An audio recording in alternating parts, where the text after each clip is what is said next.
Now at 6, authorities investigate the discovery of a man's body alongside Interstate 44. Plus, how a new center in Ottawa County could help support teens. And a new child care facility in Eerie, Kansas is helping address child care shortages in the community. I'm Samantha Walker, and I'll have that story coming up. The 4 states' most watched news starts now. Authorities investigate the discovery of a man's body in a ditch along Interstate 44. This is KOAM News at 6. I'm Dow Quick. The body was near the Prigmore Street exit at mile marker 14.8 late yesterday afternoon. Investigators have identified the man as 63-year-old Jesse Gilmore from Oklahoma. Now authorities are looking for a vehicle related to this case. It's a red 2020 Chevy Cobalt with the Oklahoma license plate PIH667. Authorities say it has significant damage to the passenger side rear door. Anyone who's seen this car in the past day or so should contact the Jasper County Sheriff's Office. Authorities are not giving further details about the circumstances in this case, including just how the car might be involved, but they say an autopsy is scheduled for Friday. A crash claims the life of a Missouri man. It happened last night on the west side of Granby at US 60 and City Road Limit. A westbound vehicle was passing another vehicle on a hill crest when a semi-tractor trailer came over the hill. They struck head-on and both vehicles burst into flames. The driver of the westbound vehicle suffered serious injuries and was rushed to a Springfield hospital via helicopter. The passenger, Sean McCamish, also of Pierce City, died at the scene. The driver of the semi-tractor trailer was unharmed. The Highway Patrol is investigating. A fire truck and pickup truck collide in Newton County. That crash occurred yesterday afternoon on Zebra Road, 2 miles south of Fairview. The Freightliner fire truck was on its way to another crash with its lights and sirens on as it made its way through an intersection. The pickup failed to yield to the fire truck as it entered the intersection and struck the emergency vehicle. A female passenger in the pickup suffered serious injuries. The driver of the pickup and a juvenile passenger had minor injuries. All 3 were taken to Mercy Hospital. Let's check in with meteorologist Lindsay Gaffney now for a first look at the weather. Today wasn't so bad with temperatures in the upper 80s and low 90s. However, we're going to continue to warm up over the next couple of days. Our high got up to about 89 out in Joplin, low in the mid 60s, so well above average for this time of year. We're normally seeing low 80s and upper 50s. Now, it's just going to get worse. Over the next couple of days, we don't see a lot of rain chances until Thursday night and into Friday, but we do see higher humidity and higher temperatures. So through the overnight hours, we're dropping back down through the 70s and getting down into the upper 60s. But we do have those rain chances in the forecast starting really on Thursday. We've got a slight possibility of some showers far west tomorrow, but mostly we're expecting those showers to start on Thursday. I'll have those details coming up. See you soon. Members of the Miami, Oklahoma community gathered for the groundbreaking of the Boys and Girls Club of Ottawa County's new teen center. KOAM's Melissa Alexis has more. The Boys and Girls Club of Ottawa County Teen Center in Miami is a project that's been in the works for about 33 months, and now it's finally becoming a reality. The teenagers here in Miami who are looking for something positive and productive to do in the out-of-school time. So ensuring that teenagers have a safe place to go when they're not in school. The Boys and Girls Club Teen Center has come a long way, and the building is in progress. The center will provide useful resources for teens such as resume building and workforce development. Ensuring that they have positive mentors in their life to encourage them throughout their lives to be successful and to have a plan for the future. They don't know how to do a resume or nobody's ever taught them, so that's kind of exciting that they're going to talk about that. As part of the construction, they're planning to build an art room, a gymnasium, and other activities. Be a gym, so they can do sports in the gym, I think basketball, different things like that they could do, soccer. They can be active, so they're not on their phone, they can be running around having fun. You have a new gym, you have new facilities, clean facilities. They can do different arts programs, lots of different things that Mackenzie does, from athletics to arts and different things that all the kids can get and take a part in. They're looking forward to providing a new place where teens can socialize and meet other kids their age. Reporting in Miami, Melissa Alexis, KOAM News. Fry says they hope to have that project complete by May of 2025. Labette Community College hosted the Cardinal Connect Business Showcase today on campus. That free event allows for area businesses and organizations to showcase their products, services, and any job openings they have for students and staff. The event is also an opportunity for students to learn more about opportunities with companies and organizations in their community. They can come set up a booth for free to interact with students. They can use it as a job hunt opportunity. They can use it as a way to engage with students to promote their business. More than 30 businesses and organizations were registered to participate in today's showcase. Coming up, how a new child care facility is helping to address community needs in Eerie, Kansas. Plus, Crowder College hosts a lesson on history for students to celebrate National Constitution Day.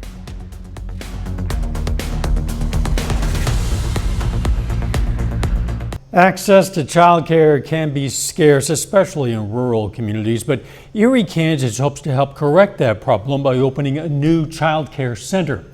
This week, community members celebrated the center with a ribbon cutting and open house. KOAM Samantha Walker has more on how the center hopes to address the growing needs for accessible child care in the area. Child care is it's the foundation to a community, I believe. Without child care, people can't work. For many working parents, child care is a necessity.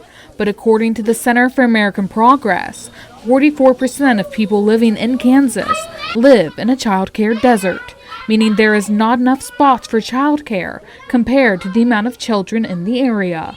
Eerie is one of those communities in a child care desert. We were full, and I had 28 on a waiting list with people calling.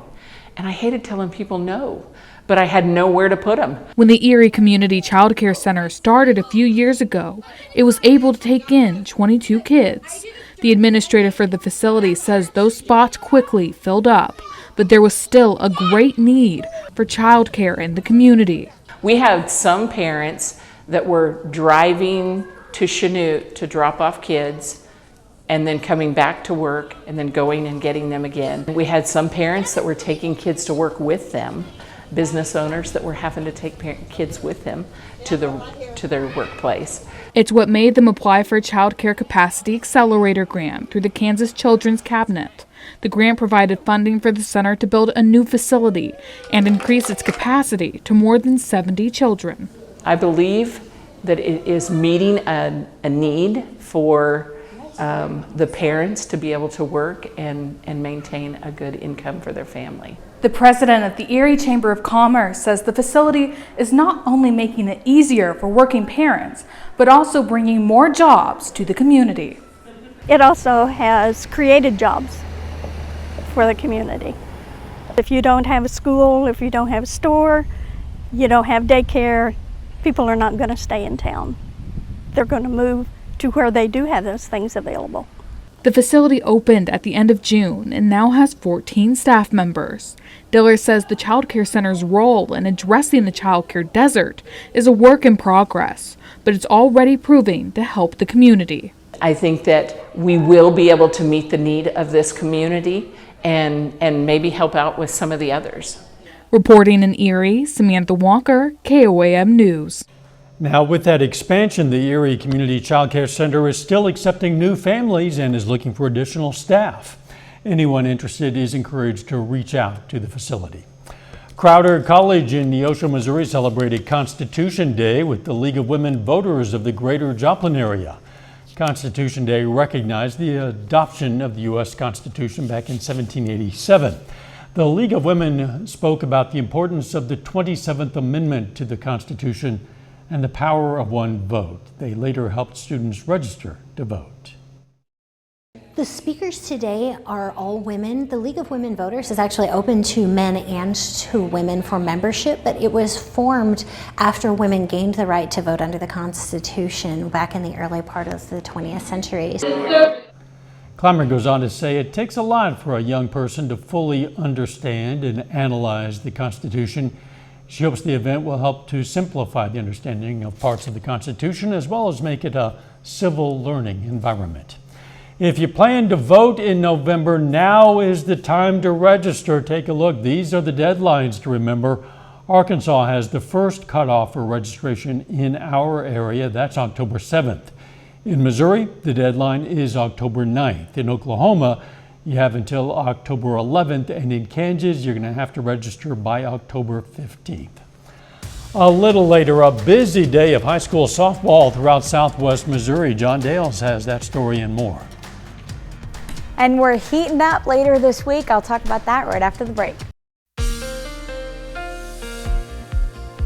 Overall, it was pretty warm. We're slightly above average today, and we had some overcast conditions. But if you see out there downtown Joplin from the Cornell Arts and Entertainment Complex, clouds are starting to clear out. Looks like it's going to be a pretty good looking evening. We do have storms to the west of us out near moving into Kansas and even into Oklahoma, but they're not going to make it out to our area. We don't have an environment good for any type of storm development. And even in the next couple of days, we're mostly dry. That is until Thursday. So when we get into early Thursday morning or late Wednesday night, we're going to have a few isolated showers starting to push into our western counties, moving into Yates Center. So again, this is about 1 a.m. on Thursday. Not a disruption. Mostly you're just going to wake up, maybe things, grass out there, the ground is a little bit wet, but overall, not going to be a lot of accumulation. These showers do continue though until the morning hours. So when you're starting your morning commute, if you live out in Kansas or north of Joplin, so we're looking at Parsons, Eerie, Pittsburgh, Yates Center, Nevada, Fort Scott, again, north of Joplin, so Carl Junction area, Lamar area. Some of these showers are going to be passing by until about 11 a.m. You might hear some rumbles of thunder isolated with a few of those, but overall, just a few showers. Until then, temperatures are really going to heat up and dew points are also spiking as well. So we're in the 65 to 70 degree dew point range, which we're feeling pretty muggy outside, and then temperatures just continue to climb as well. So in the low 90s tomorrow with high humidity, it's going to feel like it's in the mid 90s, and this is just the start of it. With above normal temperatures through the end of the week, we're going to feel really hot, really muggy. Thursday and Friday are our hottest days. We've got temperatures and heat index values reaching the low hundreds by Friday. But then we've got showers pushing in. So a few hit and miss showers on Friday, but we're really looking at Saturday and Sunday for our more widespread rain showers and thunderstorms. Starting as early as 8 a.m., we're going to have some isolated showers in the morning, but the heavier rain starts to move in later in the evening. Now, it's trending a little bit north of us, so we may not see the majority of those strong thunderstorms, but it doesn't mean we're not going to get the rain. As these showers do push in, we're mostly seeing the strong storms ahead, but showers still in our area, and maybe still some rumbles of thunder with that as well. Now, later into the afternoon Sunday and early evening on Sunday, we're going to see still a line of showers and maybe some thunderstorms pushing in where that wind shift line is. So we've got winds out of the south. This is again Sunday night around 9-10 p.m. Winds out of the south ahead of that line, and then behind the line, they're shifting from the west-northwest. So we're going to get that cooler air being brought in after Sunday night, and then even into Monday. A few more showers may still remain, but overall, Monday's looking pretty good. Now, we do have far down the road, this is going to be Monday night or Tuesday night, some showers in the overnight hours that are going to drop those temperatures even further down into the low 70s. So until then, again, we're dealing with the high temperatures, 94 on Thursday, 96 on Friday, and then dropping to still above average, but more mild for the weekend. Yeah, it's going to be a hot weekend, but boy, by midweek when we have highs only in the low 70s. I'm looking forward to it. It's short-lived. I mean, we're probably more mid-70s, mid-upper, but that's still fantastic. We'll take what we can get, and we hope we get some rain for sure. Definitely. Thanks, Lindsay. Hey, don't forget you can be the first to know about today's weather with the KOAM Skywatch weather app. You can get severe weather updates sent straight to your phone. The best Part is the price. It's absolutely free of charge. It's available in the Apple App Store and the Google Play Store, the KOIM Skywatch Weather app. Still ahead, Jasper High School volleyball continues its hot start, hopes to, and a busy day of high school softball throughout Southwest Missouri. John Dales has those stories and more. It's coming up next. Sky Casino is kicking off the season with your chance to win up to $10,000 cash during Come play and stay for your chance to win your share of over $1 million in total cash and Go Rewards prizes in September. Delicious food, excellent selection of adult beverages, beautiful hotel suites, weekend entertainment, the perfect destination getaway. Come stay and play. Indigo Sky Casino, Highway 60 west of Seneca, Missouri.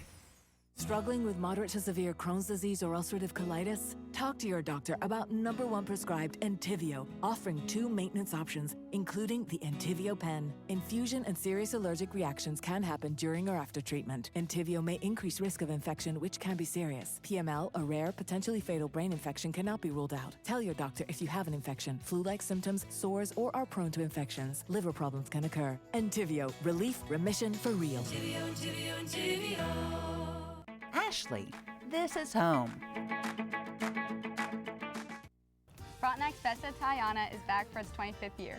Wow, that's older than we are. It's Saturday, September 21st. Visit FrontenacEDFoundation.org and Facebook. Supporting student scholarships for 25 years. We'll see you there. At Metro Appliances and More, we are always looking for additional ways to save you money. That's why we're currently offering a free installation on Bosch dishwashers. Bosch has the quietest dishwashers on the market, so you can enjoy a peaceful home and still get that expert clean you expect.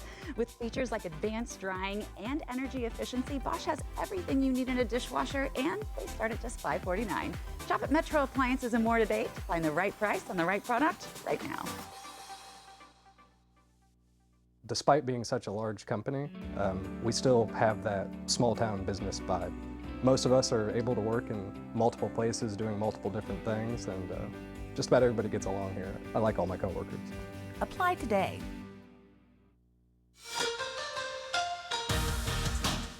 In the last few years, one of the most consistent high school programs in the 4 states is Jasper Volleyball. The Lady Eagles have won 2 consecutive district championships, and they're off to an 8-1 start in 2024. This evening, Jasper is at home against New Heights. The first meeting of the year between these two, and the Lady Eagles' only loss on this season was against Pittsburgh in the Frontenac tournament over the weekend. New Heights enters with a 6-4-1 record, and we'll have the highlights from this one tonight at 9 and 10. Busy day for high school softball across Southwest Missouri. Several of our local COC teams are at home, as well as a couple from the Big 8. Webb City softball at home against Glendale. Cardinals are 9-1. Their only loss came against Deer Creek from Oklahoma. Neosho is also at home today. The Wildcats lost to Webb City earlier this season. Those two will see each other again later in the year, but tonight Neosho hosts Kickapoo, who just beat Carthage on the road last week. A couple more COC games of note also going on in the 4 states. Speaking of Carthage, the Tigers play Nixa at home. Tigers just beat Cassville yesterday in extra innings. In Joplin, also at home, the Eagles trying to snap a 2-game losing skid. They take on Ozark. Carl Junction softball has won 2 of its last 3. We saw last night how the Bulldogs took down Seneca. Tonight, CJ plays its regular season conference opener. It's actually the second time these two teams have met this year. Branson won the first in the OMC tournament a week and a half ago. Then in the Big 8, Nevada makes the 90-mile trip down to McDonald County. Tigers are off to a very good start to their season. They have a record of 11-3. Lady Mustangs have struggled early. They're 4-8. Monette and Cassville also square off. I'll give you some score updates from across all of Southwest Missouri later tonight. And in Major League Baseball, the American League wildcard race is heating up. The Royals enter the day in playoff position, but need to finish the year strong. Tonight, Kansas City plays the second game of a series against the Tigers, who won the opener last night. That's brought Detroit a little bit closer in the AL wildcard standings. They enter the night a game and a half behind the Twins for the 3rd and final spot. Royals are in the 2nd spot with 2.5-game lead on Minnesota. Cardinals are on the brink of being eliminated from the National League race, 7 games back with just 12 left to play in the regular season. Tonight they're at home against the Pirates after beating them last night. That's it for sports. We're back after this. Dizziness, vertigo. Here's a look at what's coming up on KOAM News at 9 on Fox 14. We're going to have a look at how Crowder College is celebrating Constitution Day through special seminars. Plus, health experts offer advice on how to reduce the risk of Alzheimer's disease, and how Spiva's Creation Station helps participants find their creative side with painting, clay, and other forms. Those stories and a lot more. It's coming up tonight. KOAM News at 9 on Fox 14. Summer's not quite over, and it's going to feel pretty hot in the days ahead. Unfortunately, yeah, we get a little reminder that summer's not over. We've got temperatures in the mid to upper 90s by this weekend. Luckily, some rain showers and thunderstorms to help cool us off for next week. Yeah, we desperately need the rain. Oh, yeah. We need the cooler weather. Thanks for joining us. We'll see you right back here for KOAM News at 10. Let's make it a great evening.